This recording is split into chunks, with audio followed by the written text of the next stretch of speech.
I am Danny, and I am an alcoholic. Hi, Danny. And I'm not too good to have resentments. Tomorrow is opening day of firearm deer season in Missouri. I did not know that when Benny asked me to speak down here. But it wouldn't have made any difference, because when somebody asked me to speak in Alcoholics Anonymous, I am grateful to be able to do it. Well, that last speaker is going to be kind of hard to follow, but I'll do my best. And I got some notes here, and I'm going to kind of go by them because I can't hardly see them. That's all right, I can't read anyway. My headline on this, I wrote it down here after I had my notes done. I got this off of some news show the other day I was watching. Insane people don't know they're insane. I don't know about you, but that really reminded me of me. But I was born and raised in Southeast Missouri. My first drink, I was 4 years old. Now, I didn't get drunk on my first drink. In fact, at 4 years old, it was horrible. It tasted bad. I didn't get no feeling from it or nothing like that. I wanted candy. But some years later, I guess my taste buds changed or something like that. You know. But I was born and raised up, well, just on the other side of the border in a little town called Elk. And it's kind of like your little small towns around here. Nobody knows where they are. But we was raised on a farm. And I had, well, the way I like to say this is, I had 5 brothers, but my sister had 6. You have trouble doing the math there?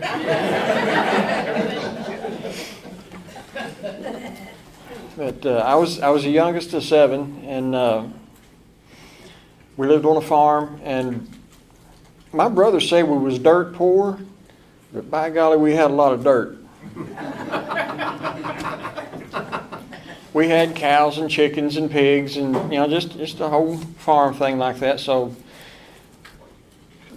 the hard work of life I was introduced to pretty early, and so I was about 6 years old. My mom and dad got divorced. My mom, she worked her whole life towards sainthood, but she did have a slip up now and then, and she married this guy that may or may not have needed people like us. So she took us out of what I thought was a paradise situation there at the farm, just freedom all the time, and took us into a situation with which was an alcoholic home. And that was my growing up for several years there. We moved to Bernie, which was a little bit bigger town, and I had what would be the Norman Rockwell growing up. Had a bunch of friends in our neighborhood, and we'd ride our bicycles everywhere.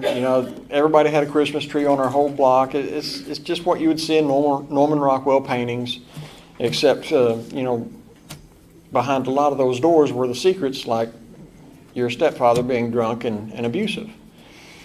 But fortunately, I had older brothers that kept him at bay. Now, later on, when my emotions started to develop, I kind of felt like I was a little bit different than other people, kind of awkward, shy, and things like that. So whenever we'd move and I'd have to seek out new friends and things like that, I would always gravitate towards people that were shy and awkward, a little bit backward, and the older I got, those kind of people were the ones that might have drank a little bit, might have done some of those outside issues. I never really had a problem with those outside issues. I couldn't smoke, not even cigarettes. I tried when I was a teenager, but the cigarette would smoke and I wasn't. Kind of like a former governor y'all had down here, I couldn't inhale.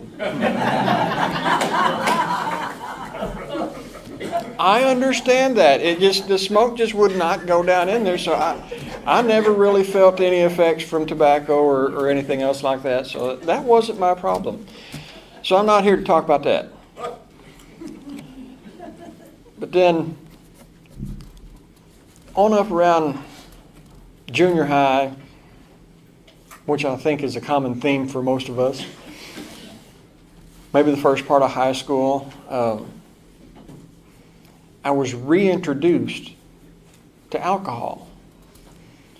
And suddenly, like many of us had that experience, it was the magic elixir that made everything great. I had an answer to my awkwardness, my shyness. I loved music, got into music, playing instruments and things like that. My family all play music. And it kind of broke me out of my shell. So, yes, I'm grateful to alcohol for breaking me out of my awkward shell. Not so grateful for what it done later on, but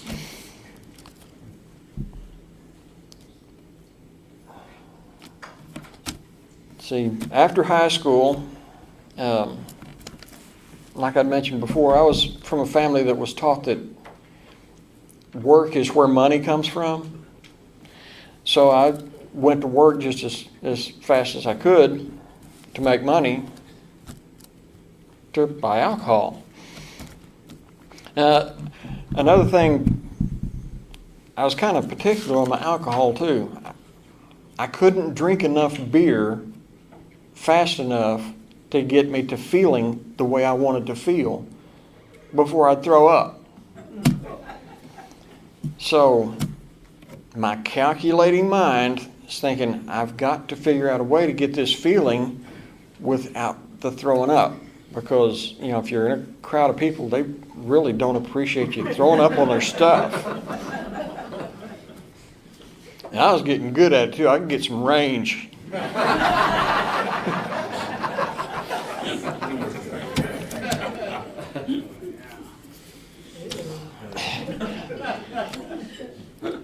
So, some people introduced me to some harder drinks that I wouldn't have to drink as much to get that feeling that I was searching for.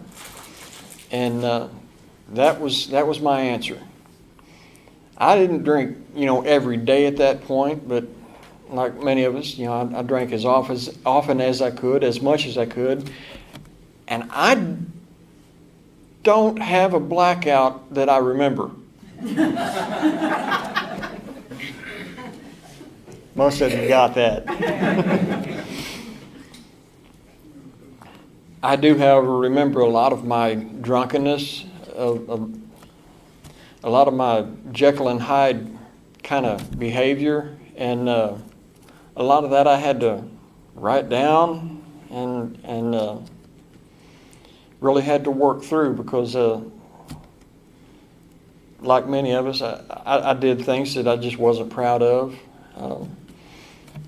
I never really had any trouble with the law or anything like that.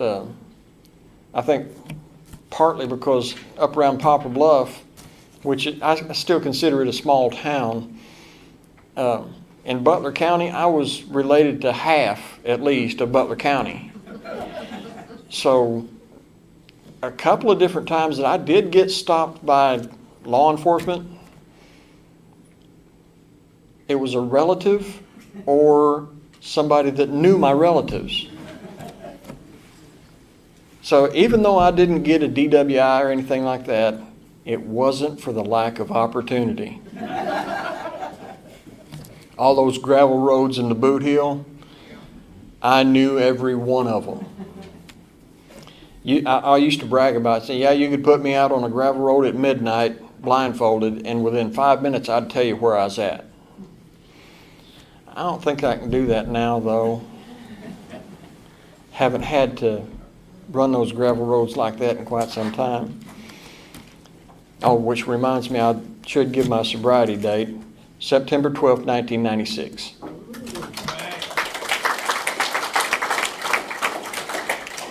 That is all by the grace of God. I cannot stay sober on my own. I cannot stay sober on my own.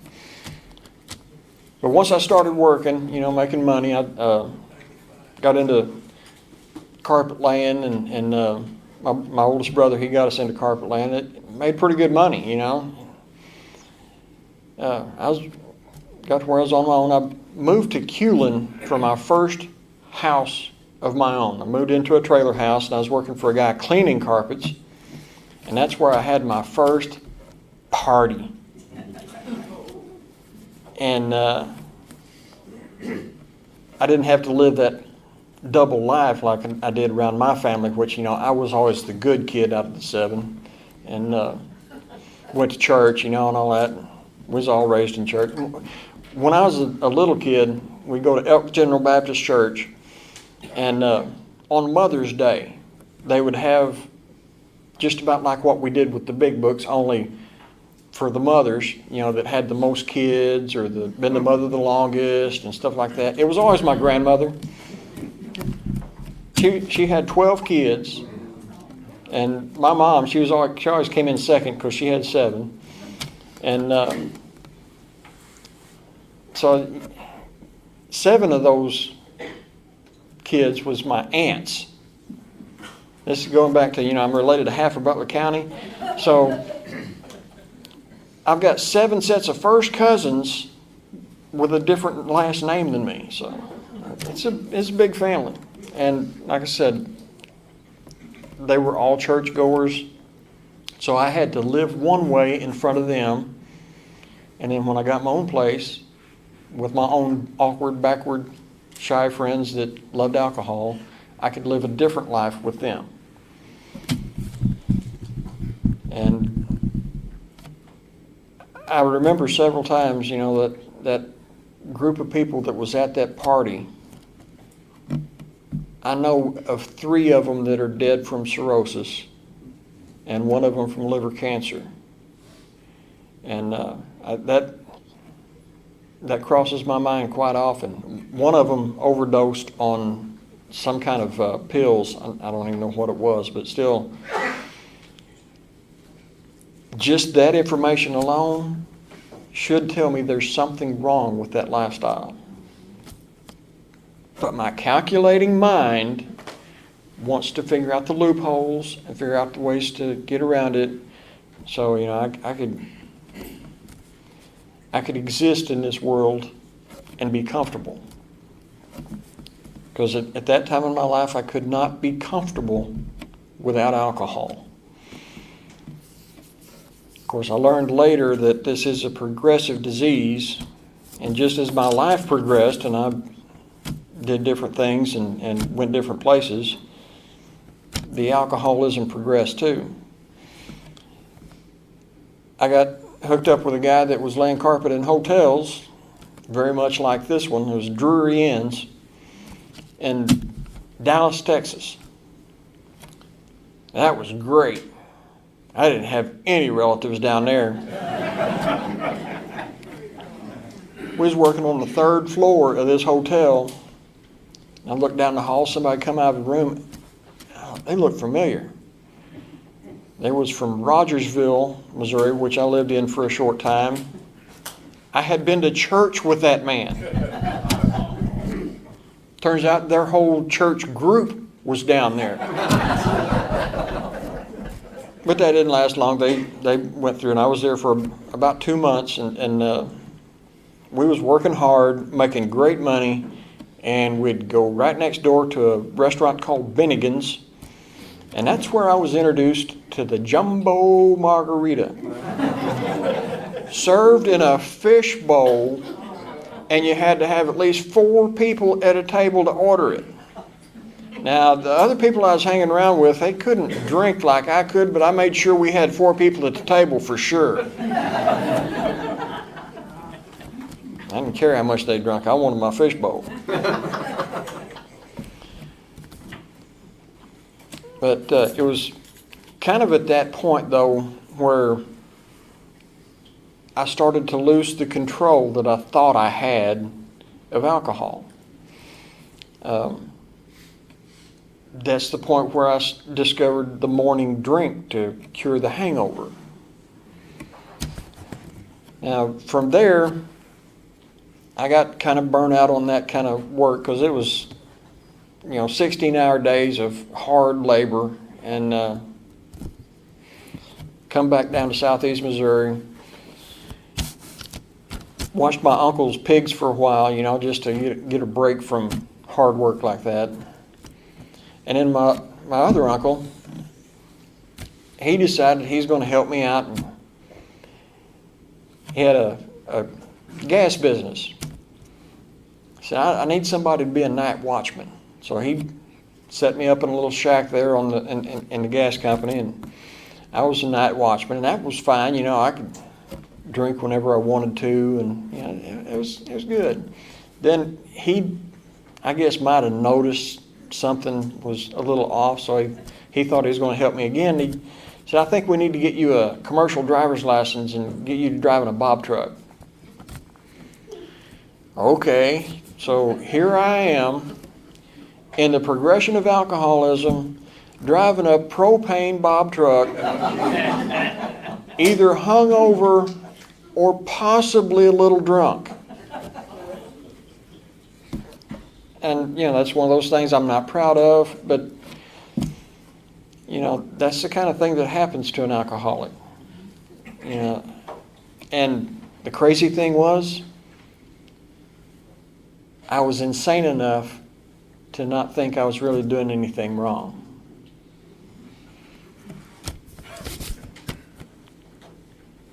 It kept getting worse, though. His son was fixing to go away to college. So he was learning from professionals how to drink. And we'd hang around the gas plant there, and we would, I can't really remember exactly what we did. It's one of those blackouts I can't remember. No, we drank a lot, and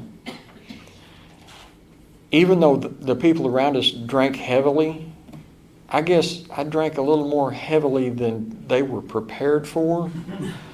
And I didn't think I was doing anything wrong, but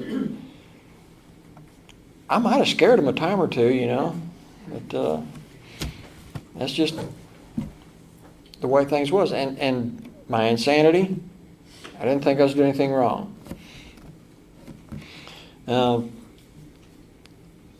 My uncle finally had enough, because at this point I would drink either till I threw up, passed out, or ran out. That was my pattern at that point. And he said, I can't have you doing this. This is my livelihood. You're going to ruin my business if something happens. And he's absolutely right, because even though it was me that was doing that, he would be liable. So he fired me. And that was the first time I ever actually got fired from a job. I'd quit several, but I got fired and had a big time resentment over that. Worked that all out later. And then I worked in some construction jobs for a while, and until they got tired of me. And at this point, it was getting hard for me to get a job, and even harder to keep a job, because I was pretty useless. When I was dry or near sober, I'd have the shakes so bad that I couldn't really accomplish anything. I couldn't do anything. That's just how I was. And the degradation, I like to point out, started out drinking Crown Royal when I was making good money, because I wanted the good stuff. And, well, the whiskey graduated down to, Wild Turkey, and I loved Wild Turkey. Then it went to McCormick's. Got down to that first whiskey that I drank when I was 4, Old Crow. Hey, it was cheap. And at this point, I didn't care what the taste was. I didn't care what the hangover was. I just wanted that feeling back. That was, at that point, so hard to find. So at this point, I'm starting to get to where, I really don't want to do this anymore, but I can't stop. I didn't know I was an alcoholic. I just knew I couldn't live without alcohol, and I was starting to get suspicious that it was killing me.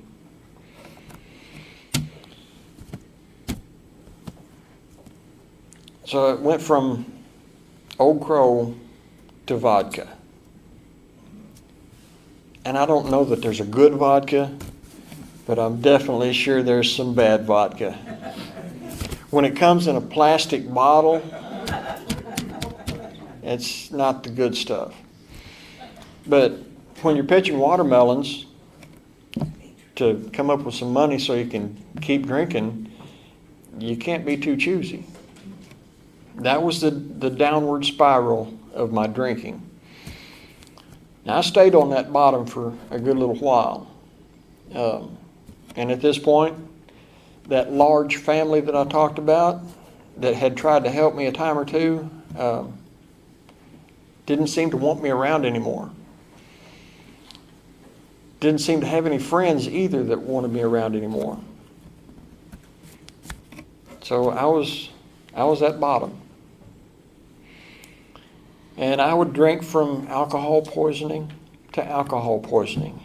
I'd drink for about 3 weeks, roughly a fifth a day, until I would get alcohol poisoning, and I'd throw up for 3 to 5 days. And it's getting pretty bad when you're trying to drink ice water and you can't hold it down. I have to explain it that way because that's the kind of drunk I got to be. And at that point, I was not hard to convince that I was an alcoholic. Now, one day of that alcohol poisoning, when I was dry heaving in the front yard after my dad had gone to get breakfast, I prayed probably the most important prayer of my entire life. I'd always believed in God, but never seen any results until that day. When I was on my knees, obviously because I was dry heaving, I just said, God, what would you have me do? And I'm of a mind that God is the only one that can change a human mind. Any idea I've ever had that came into my head, where'd it come from? Had to come from a higher power. Or a lower power, if you know what I mean. But any good idea I've ever had to come from God. First thought that popped in my head, call your uncle. He said he could get you help if you needed it. So I called my uncle. He said, let me call you right back. And he made some calls and got me into a treatment center that day, which was next to impossible at the time. But he was well liked around town and fairly wealthy, so he had some strings he could pull. He got me into New Era. I called my sisters-in-law, and they dropped whatever they was doing and took me straight up there. I went to the detox, and that was rough. And I knew it was rough because I had been forced to stop drinking before by alcohol poisoning. And you know when you put that down, you're so sick, You know what the next 2 days are going to be like. So I was not looking forward to that. So I got put in detox, and here's these two guys in there. Both of them were motorcycle riders. I was 112 pounds. These were big burly guys. One of them was crying like a baby, and the other one had been forced there by the court because he'd been arrested for drugs and had swallowed an 8-ball, and they thought it must have dissolved, and it was meth. So he talked for 3 days. Then he slept for 3 days.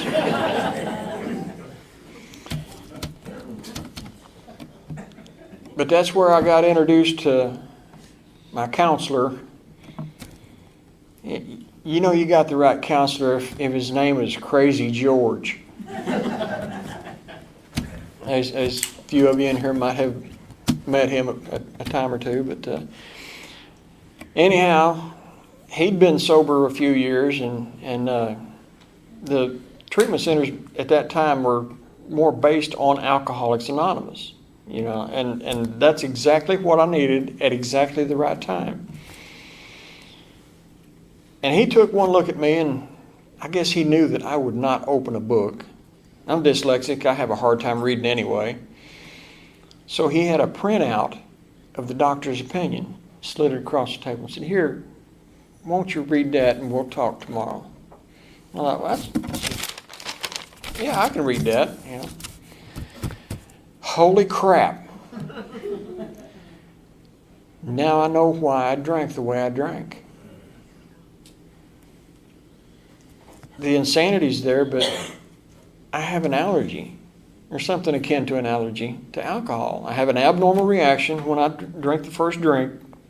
It sets into motion things that are out of my control. So that got me hooked. Next day, give me another printout.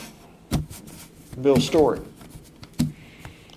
You see where this is going, and he gave me another printout. It's more about alcoholism.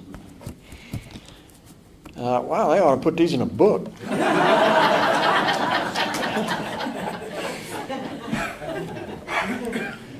So then I get to at that time the Poplar Bluff Serenity Group would send a couple of guys down once a week to have an in-house AA meeting. That's when I met this one-armed bastard and his homicidal maniac. That was my introduction to AA. But they were sober. They knew how I felt. And they were practicing a solution to how I felt. So I started doing the steps, best I could.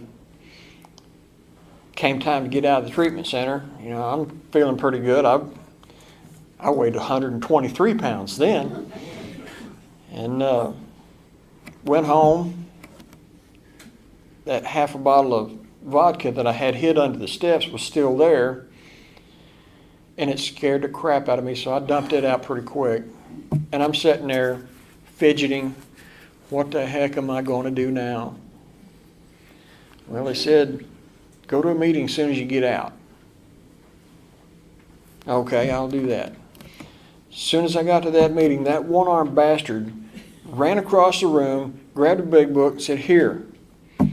I said, "I ain't got any money." He said, "Don't worry about it. You'll pay it back later." A year later, he took me with him to Autumn in the Ozarks. That was in '97, and there was this group of men in that Poplar Bluff Serenity group that had between 8 and 12 years sobriety. And I put these guys up on a pedestal because they knew what they were doing. They had something that I wanted, and I knew it, and they seemed to have it all together. I'd hang on every word they said. Going down there, they all talked about, at the Saturday night we go to this certain restaurant and it's the best food you ever had in your life. They talked us up for like a week. We get down there, they get talked into doing the banquet. We go into the banquet, and it's prime rib or chicken. I didn't really care for prime rib, so I got the chicken. And I thought it was okay, These men pissed and moaned and griped about that meal the whole freaking time we was there. And it was like an epiphany.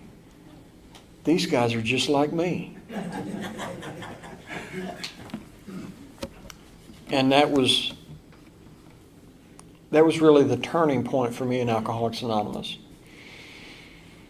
I had already gotten a sponsor and went through the steps to the best of my ability and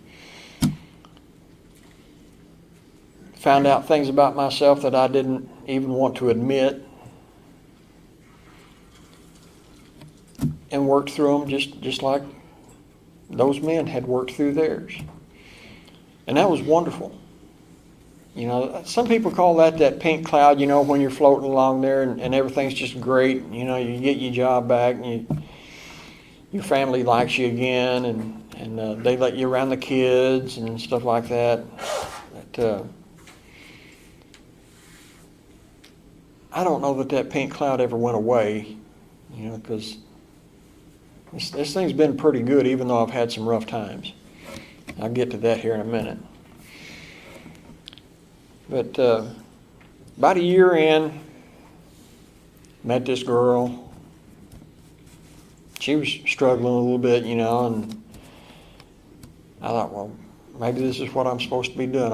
It's my time to get married and settle down and all that. Boy, was I wrong.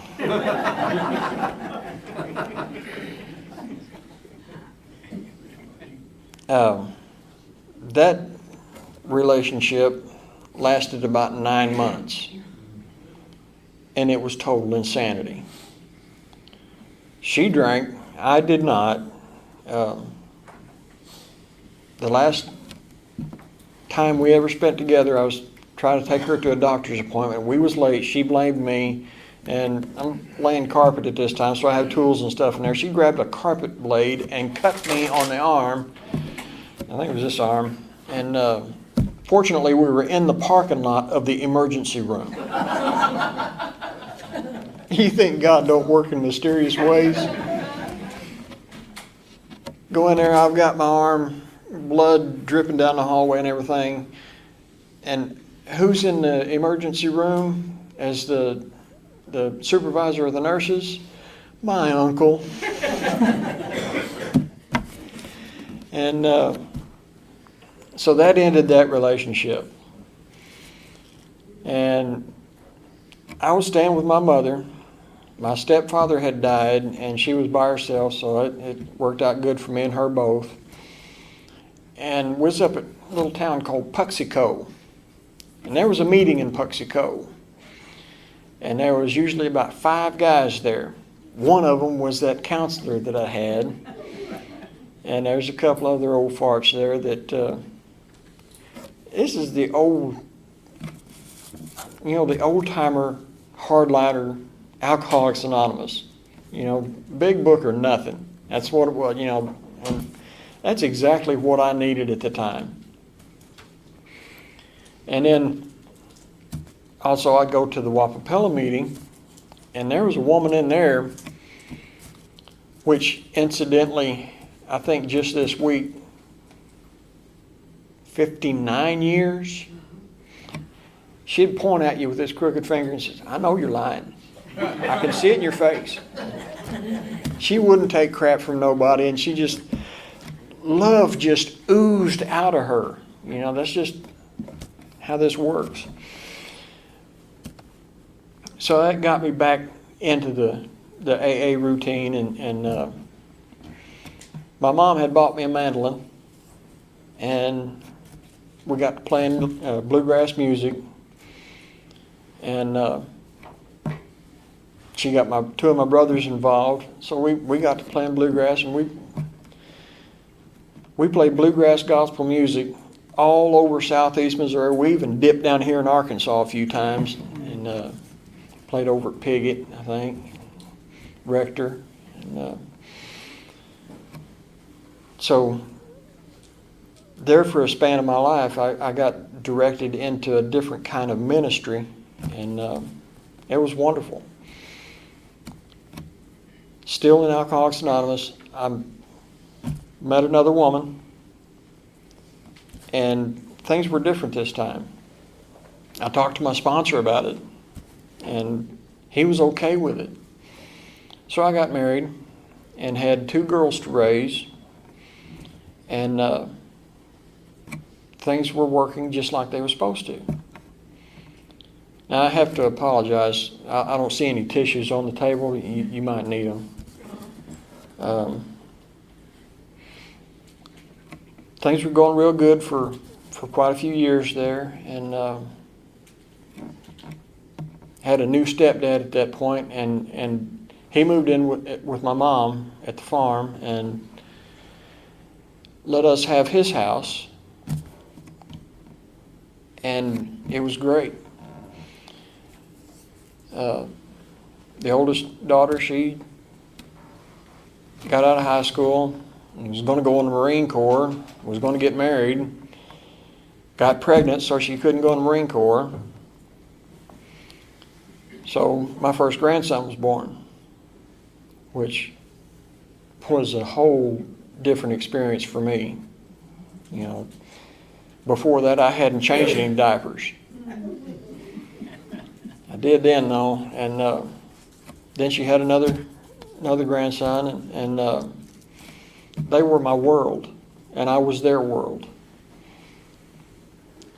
When they got old enough to watch cartoons and stuff like that, I'd come home from work. Their favorite cartoon could be on TV, and I'd say, well, I'm going outside. They'd come right with me. That's how close we was. We was tight. And Phoenix, the oldest, he called me his pal buddy. A very important title.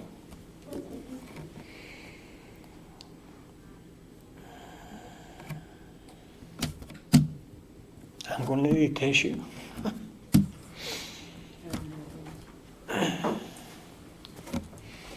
Thank you.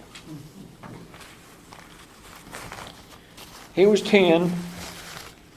Jaden was 8. And my wife comes in and says, there's a fire in his house. It's about 3 o'clock in the morning. And by this time there was a third one too, Grayson. He was 3. And I'm half asleep, get up, trying to figure out where the fire is. My wife is filling a bucket of water.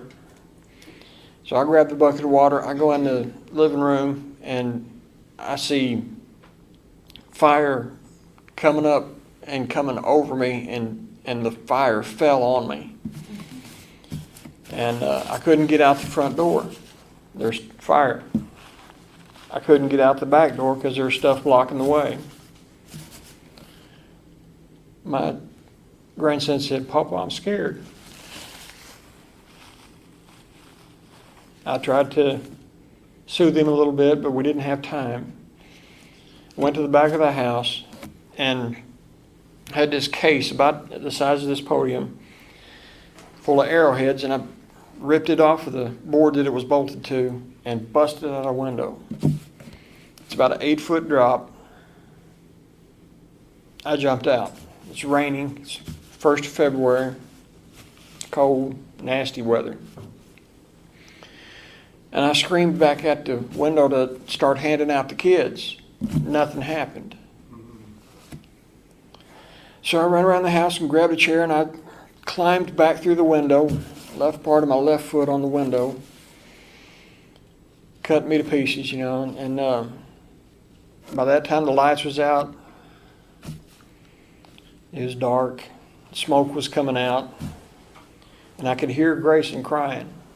So I got down on the ground or on the floor and crawled to him and scooped him up in my arms and jumped back out the window. I don't know where the others were. I don't know what happened. The best they could guess was the smoke got to them. and they were gone. So I took Grayson and took him across the street, woke up the neighbor, and I was going back in. By that time, there was a police officer there that stopped me in the street and wouldn't let me go in. He saved my life.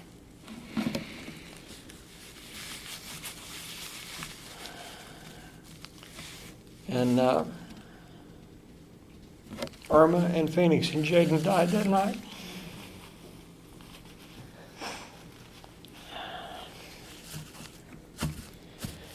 I was burnt. I've got skin grafts on both hands. My shoulder was burnt. My entire head was burnt. I had long hair back then because I would donate it to Locks of Love. Had a big long beard that was like Cy on Duck Dynasty. The only place Grayson was burnt, he had a singe on his head from where my beard was on fire. And spent 17 days in a burn unit in St. Louis. They had Irma up there at the same time on life support. And they had taken me out of a coma to make the final decisions for her because she was not going to survive. And they kept her alive long enough to where they could harvest organs. And she saved 3 people's lives. I'm sorry, this is a tough part. So they unplugged her and I had to leave the room. I didn't want to watch the rest of it.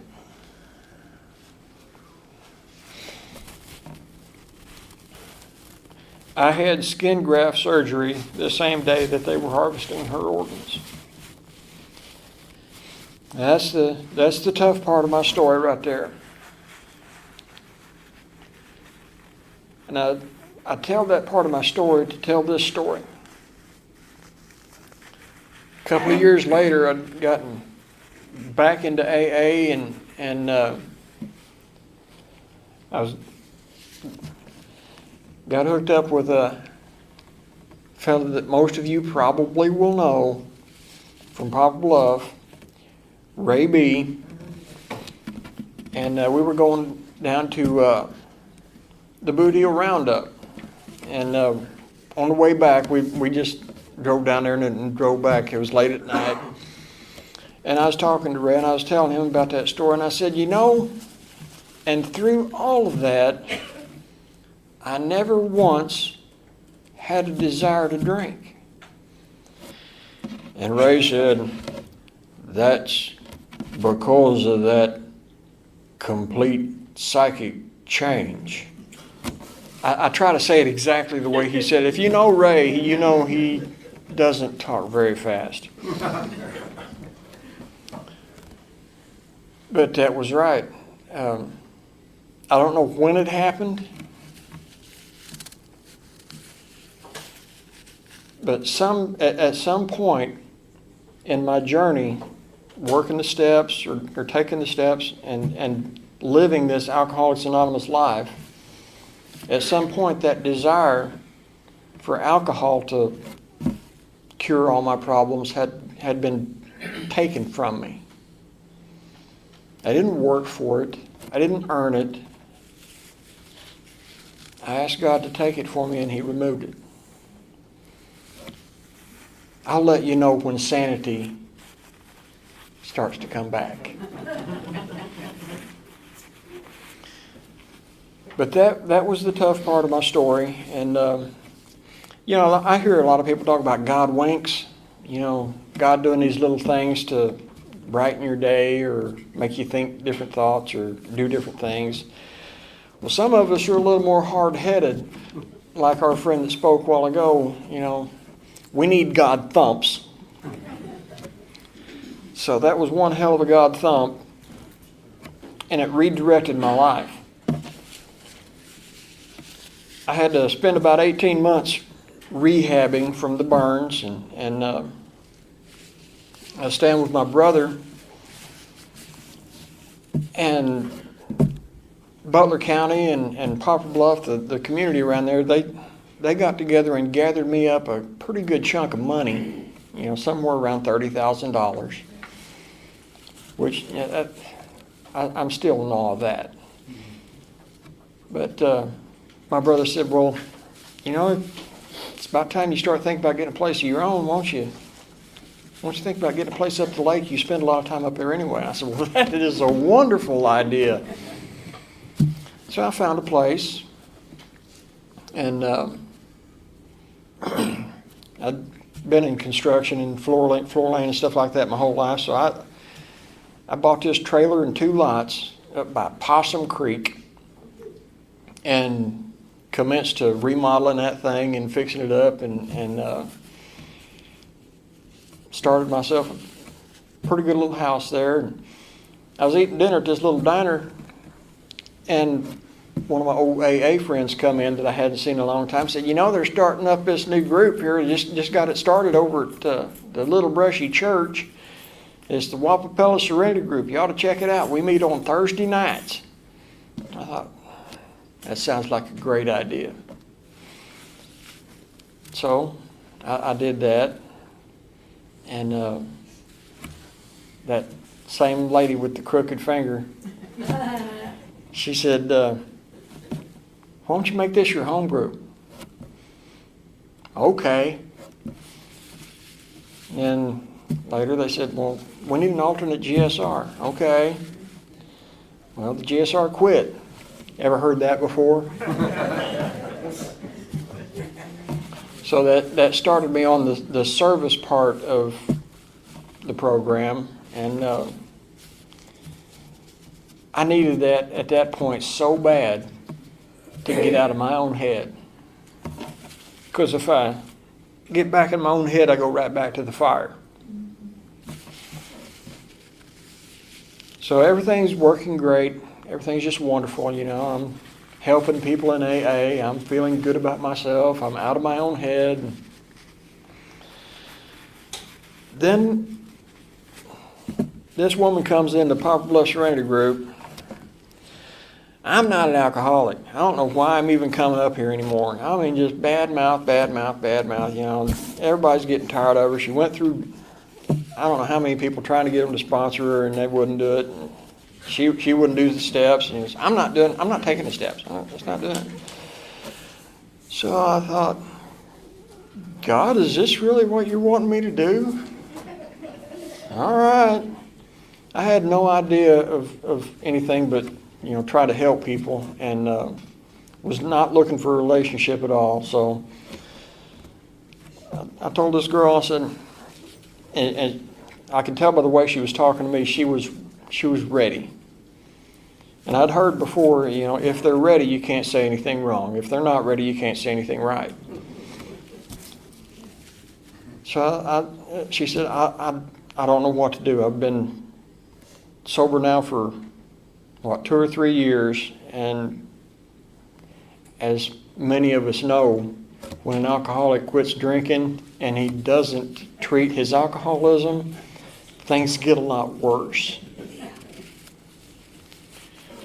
So I said, if you want to listen to me and take these steps, I will be your sponsor. So she agreed, and I took her through the steps. It was a pretty tough way to go. I mean, there was some shouting matches both ways, some things that I had to ask her forgiveness for, But she managed to get through the steps, and the light started to come on. And I'm not going to tell her story. You'll have to get that from her. But to watch the change in her was just amazing. And it was as amazing for me as it was for her. She couldn't see it at first, but people around her could start seeing a difference. And then I had to have that talk with my sponsor because the relationship had changed. I said, I don't think I can be Melanie's sponsor anymore. So we talked about it, and she got a different sponsor. And then we had one of the best weddings I have ever been to in my life. It was at the Little Brushy Church. We had, I think, right at or over 100 people there. Her family lives in Canada, so I thought, yeah, my mother-in-law lives in Canada.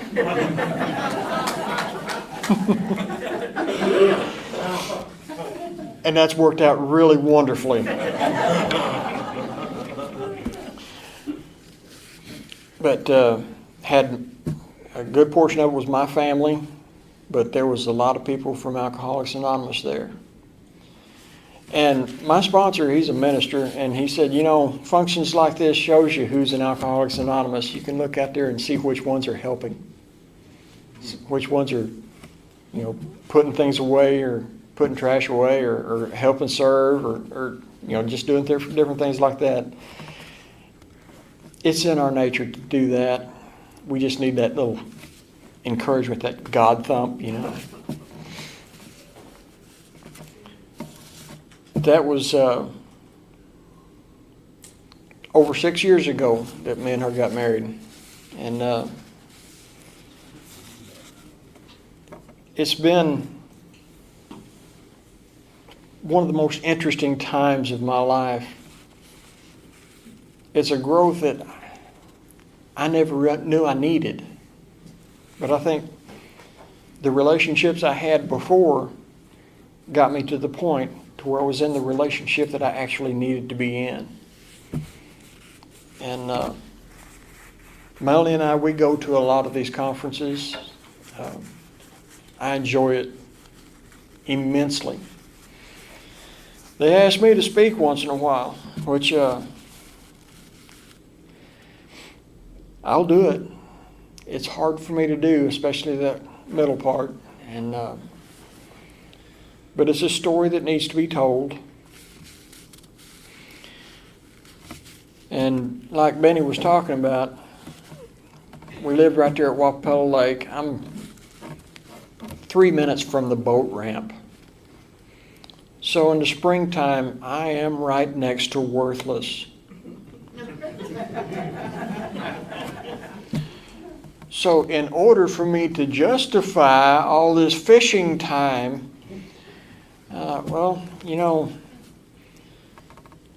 there's a guy used to live in Neelyville named Don Fullblood. He would have a fish fry every June, and it was that part of the fellowship that really kept me coming back. And I thought, well, maybe it's my time to do that. We had a flood up there at the lake. That's what got this started. And there were several of us stranded on the other side of the dam. We couldn't get to our meeting. So I said, well, we'll just have the meeting at my house and I'll cook fish. There was about 12 of us there that first time, and it was wonderful. It was great, And that started the annual fish fry. And it's grown from there. Melanie, she just loves it. I mean, we have all these people come to our house. We open it up, A couple of times it's rained, so we had to stuff everybody in the house. And it's just a trailer with an addition on it, so it's pretty cramped. Most of the time it doesn't rain. We have it outside, and we always pray that the weather's good. I catch the fish myself. I cook the fish myself, and everybody else brings their sides, and it's just wonderful.